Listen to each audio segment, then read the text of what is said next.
Welcome back to our channel guys. मित्रांनो, तुम्ही थंबनेलला बिलकुल करेक्ट वाचलाय की इस्रो संपूर्ण जगाला आश्चर्याचा धक्का देण्याच्या तयारीत आहे. 30 डिसेंबरला असं काही घडणार आहे की संपूर्ण जग भारताचा हा यश पाहून आश्चर्यचकित होणार आहे. ही मोहीम जी 30 डिसेंबरला भारताकडून इस्रोकडून होणार आहे, हे भारताचं उज्ज्वल भविष्य संपूर्ण जगाला दाखवून देणार आहे. काय आहे ही मोहीम? इस्रो असा कोणतं कदम उचलणार आहे, कोणतं पाऊल उचलणार आहे, आपण आजच्या या व्हिडिओमध्ये सर्व पाहूया. भारतासाठी मागील काही वर्ष इस्रोनं अतिशय चांगली कामगिरी करून दाखवली, ज्याच्यामध्ये चंद्रयान-3 भारताने एक रोवर चंद्रावर उतरवला. फक्त उतरवलं नाही तर त्यांनी काही दिवस कार्य सुद्धा केलं आणि त्याच्या काही दिवसापूर्वीच रशियानं सुद्धा आपलं यान तिथं पाठवण्याचा प्रयत्न केला होता, परंतु रशिया त्यामध्ये फेल झाला होता आणि संपूर्ण भारतवासियांची श्वास उत्कंठेला पोहोचला होता की भारताची मोहीम यशस्वी होती की नाही. परंतु इस्रोच्या वैज्ञानिकांनी ते सिद्ध करून दाखवलं, स्वतःचं कर्तृत्व संपूर्ण जगाला दाखवून दिलं आणि ती चंद्रयान-3 मोहीम यशस्वी झाली. आता यानंतर एक महत्वाची मोहीम जे भारत करणार आहे, आजपर्यंत फक्त जगातले 3 देशच ते करू शकले आहेत. त्याच्यामध्ये एक नंबर US, नंतर रशिया आणि चायना. हे जगातले 3च देश आहेत ज्यांनी ही कामगिरी केलेली आहे. आणि जर 30 डिसेंबरला इस्रोनं ती आपली मोहीम यशस्वी केली तर भारत यामध्ये चौथा देश होणार आहे जगभरातला की जो या प्रकारची मोहीम राबवू शकतो. तर काय ती मोहीम आहे, चला मी तुम्हाला न्यूजवर दाखवून देतो. सगळीकडे हेडलाईन आहे, फक्त भारतच नाही तर विदेशात सुद्धा मित्रांनो या बातमीची दखल घेतली जात आहे की इस्रो आता स्पॅडेक्स मोहीम राबवत आहे. काय आहे ही स्पॅडेक्स मोहीम, तुम्हाला मी थोडक्यात सांगू इच्छितो की स्पॅडेक्स मोहीम ही 2 सॅटेलाइट अवकाशात सोडल्या जाणार आहे. प्रत्येकाचं वजन असणार आहे 200 kg इच, म्हणजे 200 किलोचे 2 स्पेसक्राफ्ट भारत रॉकेटद्वारे PSLV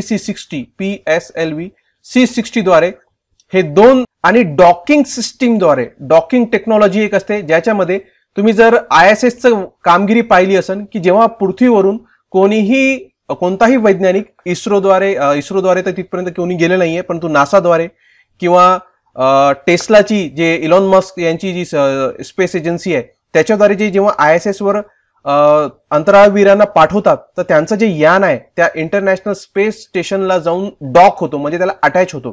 तर त्या ISS सोबत जेव्हा जो अटॅच होतो त्याला डॉकिंग म्हणतात. म्हणजे अंतराळामध्ये 2 सॅटेलाइट्स किंवा 2 यान एकमेकांना जेव्हा भेटतात त्याला डॉकिंग टेक्नॉलॉजी म्हणते.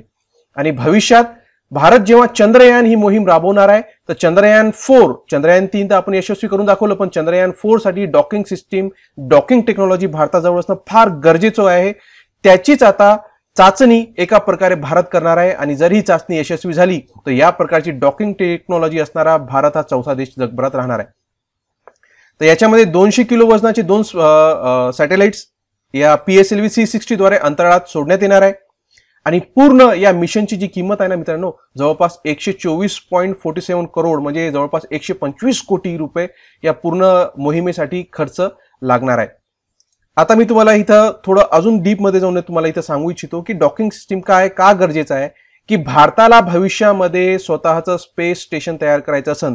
आजपर्यंत फक्त मित्रांनो 2च स्पेस स्टेशन आहे. एक आहे अमेरिकेचं, ते फक्त अमेरिकेचं म्हणता येणार नाही, त्याच्यात सगळे युरोपियन कंट्रीज आहे, त्याच्यामध्ये जापान सुद्धा इन्व्हॉल्व आहे, ज्यांची एक साईड हा ISS त्यांच्या सर्व साहित्यानं बनलेला आहे आणि दुसरी जी ISS स्टेशनचं दुसरं साईड आहे ते रशिया याच्या साहित्याने तो बनलेला आहे. म्हणजे रशिया आणि युरोपियन कंट्रीज यांचं मिळून हा ISS हा बनलेला आहे. आणि अजून एक स्पेस स्टेशन जे अंतराळात आहे ते आहे चायनाचा. जगभरात फक्त हे 2च स्पेस स्टेशन आहेत, फार खर्चिक असतात मित्रांनो. आणि तिसरं जे स्पेस स्टेशन आहे ते आता भारत बनवू शकतो. जर ही चाचणी यशस्वी झाली तर इंडियाचं स्वतःचं स्पेस स्टेशन बनण्याच्या मार्गामधला हा फार मोठी उडी समजल्या जाणार आहे. कारण की डॉकिंग टेक्नॉलॉजी जर यशस्वी झाली तर स्पेस स्टेशनचं जे बनवण्याचं कार्य आहे ते जवळपास 10% आजच पूर्ण होईल असं मानल्या जात आहे.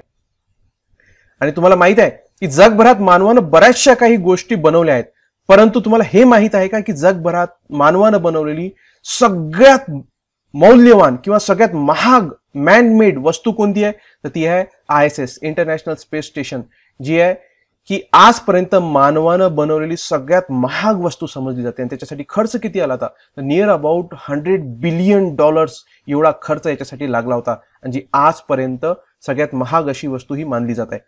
परंतु हा जो ISS बनला हा एकदाच का सगळे स्पेअर पार्ट्स अवकाशात प्रक्षेपित केले आणि तयार झाला का? नाही. मी तुम्हाला हिस्ट्री दाखवतो याची, म्हणजे तुम्हाला लक्षात येईल की कशा प्रकारे हा ISS तयार झाला. या ठिकाणी बघा मित्रांनो, हिस्ट्री ऑफ द ISS कशा प्रकारे तयार झाला. सगळ्यात पहिले 1984 पासून हे मोहीम चालू झाली. 1984 ला काही पार्ट्स पाठवण्यात आले, 1998 ला, त्याच्यानंतर डिसेंबर 1998 ला, त्याच्यानंतर 2000 नोव्हेंबर 2 2000 मध्ये, 2001 फेब्रुवारी 7, म्हणजे अशा स्टेप बाय स्टेप त्या ISS तयार करण्यासाठी स्पेअर पार्ट्स प्रक्षेपित करण्यात आले आणि डॉकिंग टेक्नॉलॉजीद्वारे ते अंतराळात एकमेकास अटॅच होत गेले आणि आज जो आपल्या समोर पूर्ण जो ISS चा मॉडेल आहे तो आपल्या समोर उभा आहे, जी की नासाद्वारे प्रक्षेपित करून एक पार्ट तिथं 2011 मध्ये पूर्णरित्या तो तयार करण्यात आला. आता नेमकी डॉकिंग टेक्नॉलॉजी काय मी तुम्हाला एका व्हिडिओद्वारे दाखवण्याचा प्रयत्न करतो. या ठिकाणी बघा, अंतरिक्षमध्ये 2 स्पेसक्राफ्ट किंवा 2 सॅटेलाइट्स या प्रकारे एकमेकाला अंतराळात अटॅच होतात, जे रिमोटद्वारे भारतीय वैज्ञानिक इस्रो मध्ये बसून त्यांना संचालित करतील आणि अंतराळामध्ये हे 2 सॅटेलाइट या डॉकिंग टेक्नॉलॉजीद्वारे एकमेकास या प्रकारे अटॅच होतील. याला म्हणतात डॉकिंग टेक्नॉलॉजी. आणि ही आज फक्त जगभरात फक्त 3 देशांजवळ ही टेक्नॉलॉजी होती. आता भारत असा 4था देश बनणार आहे की जे स्पेसमध्ये या प्रकारचे 2 सॅटेलाइट्स एकमेकांना अटॅच करू शकतो. आणि मित्रांनो, भारत भविष्यात जे गगनयान मोहीम आहे, अंतराळामध्ये मानव पाठवणार आहे, त्याच्यानंतर चंद्रयान 4 मोहीम आहे किंवा भारताचं स्वतःचं स्पेस स्टेशन आहे, त्याच्यासाठी ही टेक्नॉलॉजी भारताजवळ असणं फार गरजेचं होतं, जे आता 30 डिसेंबरला भारताजवळ ही टेक्नॉलॉजी येणार आहे. आपण याला जवळून पाहणारच आहोत. मी चॅनलवर सुद्धा त्याचा व्हिडिओ तुम्हाला नक्की दाखवण्याचा प्रयत्न करेल. या ठिकाणी बघा, इस्रोच्या वेबसाईटवर या स्पॅडेक्स मोहिमेसंबंधी सगळी माहिती सुद्धा आली आहे. सोबतच व्हेइकल मोमेंट म्हणजे जे PSLV C60 या सॅटेलाइट्सला घेऊन प्रक्षेपित केल्या जाणार आहे त्याची सुद्धा व्हिडिओ या ठिकाणी इस्रोनं दाखवलेला आहे. ते बघा, मी तुम्हाला दाखवतो. काय विहंगम दृश्य आहे बघा मित्रांनो. या ठिकाणी आपल्या लॉन्च साईडवर PSLV C60 आपल्या लॉन्च साईडवर घेऊन येत आहे.